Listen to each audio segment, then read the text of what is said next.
అశ్వ సంవత్సరంలో కైలాస యాత్ర Shri Gayatri tours and travels 8977349696. మంత్రి వివేక్ పై రాళ్ల దాడి సంచలనంగా మారుతుంది. మంచిర్యాల జిల్లాలో క్యాతనపల్లిలో హై టెన్షన్ వాతావరణం కనబడుతుంది.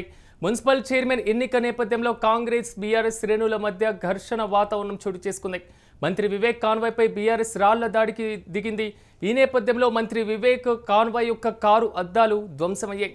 ఎమ్మెల్యే కోవా లక్ష్మి బాల్కా సుమన్ను అడ్డుకున్నారు పోలీసులు.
అనేది ఏంటంటే మీకు ఏ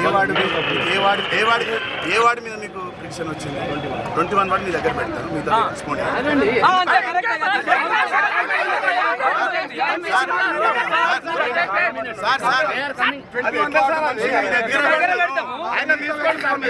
పంపండి దగ్గర పెడతాను.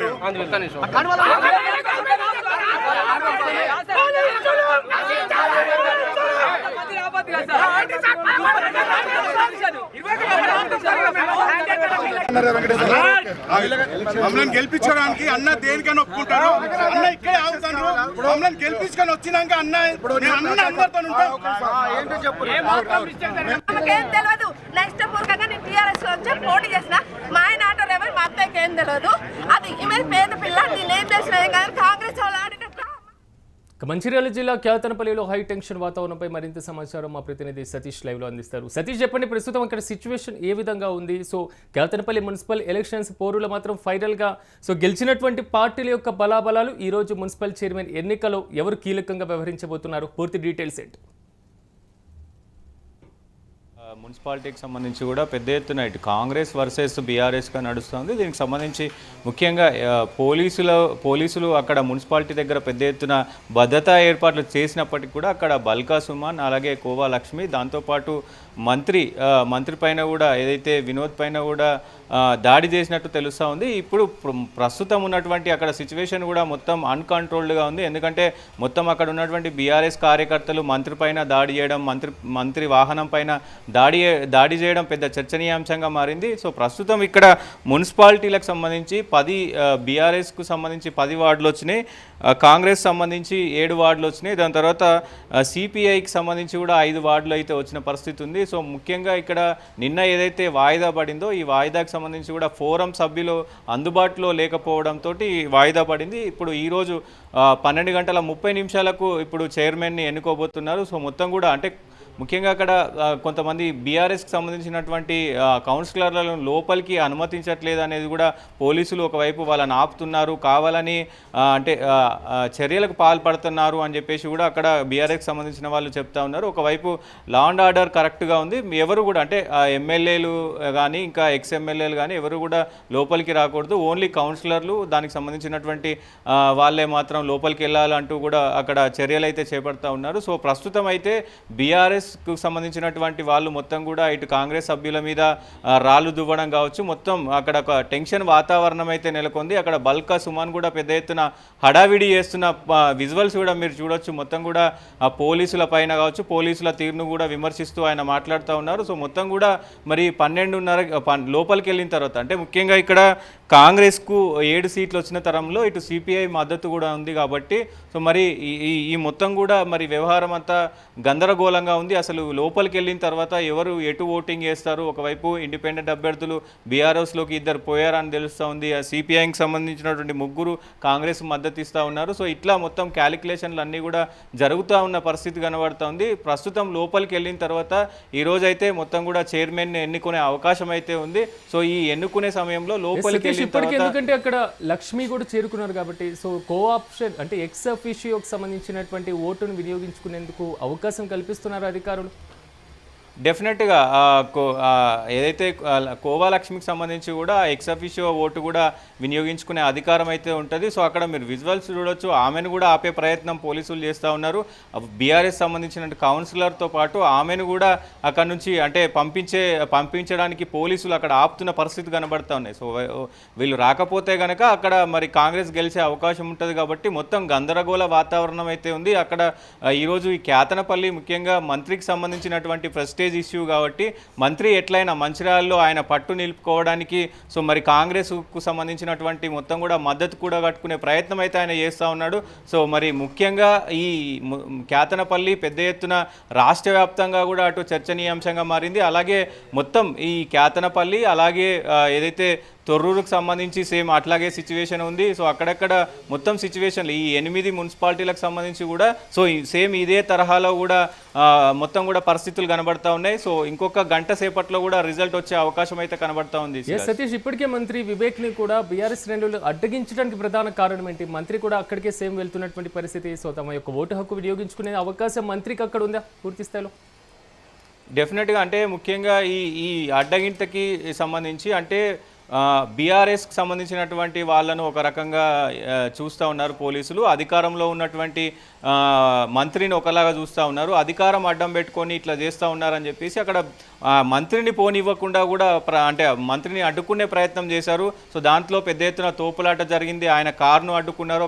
కారు ముంగట నిలబడి కూడా పెద్ద ఎత్తున ఆయన పైన విమర్శలు చేస్తూ ఆయన కారును అడ్డుకునే ప్రయత్నం చేశారు. దీంట్లో పోలీసులు కూడా కలగజేసుకొని సో చిల్లర బదర చేసి సో పంపించిన పరిస్థితి ఉంది. మొత్తం కూడా అక్కడ నుంచి పోలీసులు పంపించిన తీరులో ముఖ్యంగా ఆయన పైన రాళ్ల దాడి, ఆ కారు పైన రాళ్ల దాడి చేసిన పరిస్థితులు కూడా కనబడతా ఉన్నాయి. సో ప్రస్తుతం మరి అందరూ కూడా లోపలికి వెళ్ళిన పరిస్థితి అయితే కనబడతా ఉంది. సో మరి ఓటింగ్ ఎక్కడ పడుతుంది ఏంటి అనేది కూడా ప్రస్తుతం ఒక చర్చనీయాంశంగా మారింది. ఆయన కూడా ఈ ఎక్స్ అఫిషియో ఓటు నమోదు చేసుకునే అవకాశం ఉంటుంది కాబట్టి మరి బలాబలగాలు లోపల తొర్రూరులో మనం చూసాం. తొర్రూరులో కూడా హై టెన్షన్ వాతావరణం అక్కడ కూడా కనబడుతున్నటువంటి పరిస్థితి. సో మరి కాసేపట్లో కూడా అక్కడ ప్రారంభం కాబోతుంది చైర్మన్ ఎన్నిక. ఇలాంటి సందర్భంలో సో పోలీసులు ఎలాంటి భద్రతను కల్పించారు?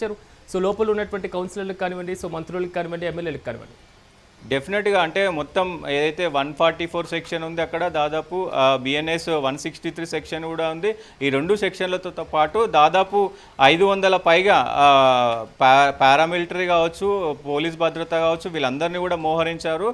మొత్తంగా ఎలాంటి అవాంఛనీయ సంఘటనలు జరగకుండా అలాగే లోపలికి మున్సిపాలిటీ ఆఫీస్లోకి ఎవరు చొచ్చుకు రాకుండా కూడా మొత్తం 2 అంచెల భద్రత ఏర్పాటు చేసి కూడా అక్కడ మొత్తం కూడా పర్యవేక్షిస్తున్నారు. దీన్ని నేరుగా కలెక్టర్ ఆధ్వర్యంలో ఇదంతా పర్యవేక్షణ నడుస్తూ ఉంది. సో ఎప్పటి వరకు కంప్లీట్ అయ్యేటువంటి అవకాశం కనబడుతుంది కేతనపల్లి మున్సిపల్ చైర్మన్ పర్సన్ ఎన్నికకు సంబంధించి?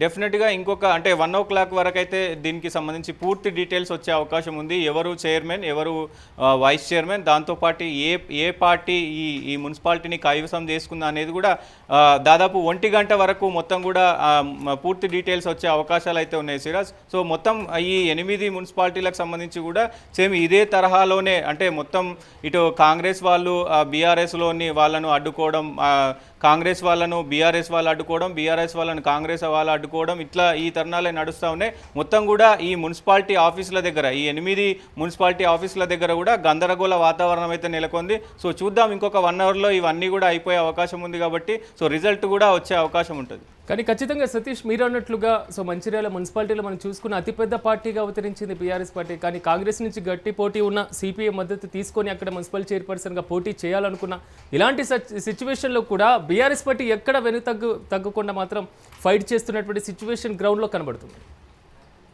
ఎస్ డెఫినెట్గా అంటే ఇక్కడ ప్రతిష్టాత్మకంగా బల్కా సుమన్ ఆయనకు సంబంధించి బల్కా సుమన్ పెద్ద ఎత్తున ఇక్కడ ఫోకస్ చేస్తారు. ఎందుకంటే చెన్నూరుకు సంబంధించి పెద్ద ఎత్తున బల్కా సుమన్ చరిష్మా ఉంటుంది, బల్కా సుమన్ వ్యూహాలు కొన్ని రాజకీయంగా ఆయనకు ఇదిగు ఉంటుంది కాబట్టి కొంచెం కలిసి వచ్చే అవకాశం ఉంటుంది. అక్కడ ముఖ్యంగా మరి బల్కా సుమన్ ఆధ్వర్యంలో ఇదంతా నడుస్తుంది కాబట్టి ముఖ్యంగా మరి ఇప్పుడు అధికారంలో ఉన్నటువంటి కాంగ్రెస్ పార్టీ కూడా అదే తరుణంలో మంత్రి కూడా ఫోకస్ చేశారు కాబట్టి మంత్రి వర్సెస్ బల్కా సుమన్గా ప్రస్తుతం అయితే ఈ ఎన్నిక మున్సిపాలిటీ ఎన్నిక ఈ చైర్మన్ పదవి వైస్ చైర్మన్ పదవి అయితే సాగుతూ ఉంది. సో ఇక్కడ ముఖ్యంగా ఎక్స్ అఫీషియో ఓట్లు అలాగే ఇండిపెండెంట్ల ఓట్లే ఇక్కడ కీలకంగానున్నాయి. సో ఇవన్నీ కూడా మరి అక్కడ ఎవరు ఓట్లేస్తారు అనేది కూడా ఒక చర్చనీయాంశంగా మారింది. లోపలికి వెళ్ళిన తర్వాత ఎవరు ప్లేటు మార్చినా కానీ మొత్తం తారుమారే అవకాశాలు అయితే ఉంటాయి. Siraj right Satish, thank you.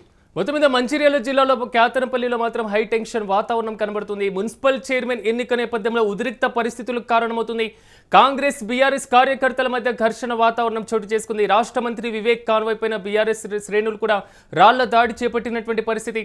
ఈ నేపథ్యంలో మంత్రి వివేక్ కారు అద్దాలు కూడా ధ్వంసమయ్యాయి. ఎమ్మెల్యే కోవాలక్ష్మి బాల్కా సుమన్ను అడ్డుకుంటున్నారు పోలీసులు. మొత్తం క్యాతనపల్లిలో 22 స్థానాలు ఉండగా బీఆర్ఎస్ పార్టీ 10 స్థానాలు, కాంగ్రెస్ పార్టీ 7 స్థానాలు, సిపిఐ పార్టీ 4 స్థానాలు, స్వతంత్ర అభ్యర్థి ఒకరు గెలుపొందడం జరిగింది. ఈ నేపథ్యంలో ఎక్స్ అఫీషియో మెంబర్ యొక్క ఓటు హక్కు వినియోగంతో పాటుగా అన్ని పార్టీలు ప్రతిష్టాత్మకంగా తీసుకున్నటువంటి నేపథ్యంలో సో కాంగ్రెస్ పార్టీ సిపిఐ కలిసి అక్కడ మున్సిపల్ చైర్పర్సన్ పీఠాన్ని కైవసం చేసుకోవాలని పావులు కదుపుతున్నటువంటి నేపథ్యం. సో ఈ నేపథ్యంలో ఇరు పార్టీలకు సంబంధించి కూడా బహిరంగంగా బాహాటకంగానే అక్కడ ఉద్రిక్త పరిస్థితులకు కారణమవుతున్నటువంటి సిచ్యువేషన్స్ కూడా ఎదురవుతున్నాయి.